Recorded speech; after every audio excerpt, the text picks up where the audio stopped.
लकड़ी के खंभे पर बांध दिया। उन्हें लगा धूप और प्यास से वो तड़प तड़प कर मर जाएगा, लेकिन मरते मरते थुंग थुंग ने एक शाप दिया था। तुम सब ने आज मुझे धूप में सड़ने के लिए टांगा है, लेकिन याद रखना, जिसे तुम सब ने सूखने के लिए छोड़ा है, वही एक दिन तुम्हारा खून पीकर अपनी प्यास बुझाएगा। कोई जिंदा नहीं बचेगा। फिर थुंग थुंग मर गया और उसकी आत्मा वहीं एक बिजुके में कैद हो गई। लेकिन जब सुबह गांव वाले वापस आए तो उन्होंने देखा उसका शरीर पूरी तरह सूख चुका था और नारंगी रंग का हो गया था। और फिर गांव वालों ने उस लाश को नदी में बहा दिया। लेकिन हवलदार, कहानी यहां खत्म नहीं हुई।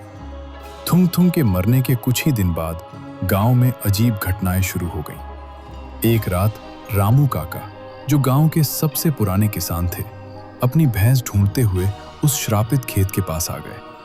खेत में गहरा सन्नाटा था, लेकिन रामू काका ने देखा खेत के बीच में खड़ा वो बिजुका अपनी जगह से गायब था। रामू काका ने मन में सोचा, अरे, यहाँ तो पुतला खड़ा था, कहाँ गया? तभी उन्हें सूखी घास पर चलने की आवाज सुनाई दी। रामू काका डरते हुए पीछे मुड़कर देखते हैं, वहां थुंग थुंग खड़ा था। उसे देखकर रामू काका डर के मारे कांपने लगे। लेकिन अगले ही पल थुंग थुंग ने अपने सूखे नारंगी हाथ से रामू काका को बीच से फाड़ दिया।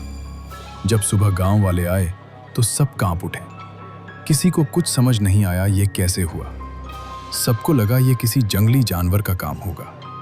लेकिन उस दिन के बाद से हर रात खेत के बीच से रोने की आवाजें आने लगी और सुबह होते ही गांव के हर कोने में सिर्फ लाशें मिलती रहीं। फिर एक दिन गांव के पंडित ने सबको इकट्ठा करके कहा, ये किसी जंगली जानवर का काम नहीं है, ये थुंग थुंग का काम है।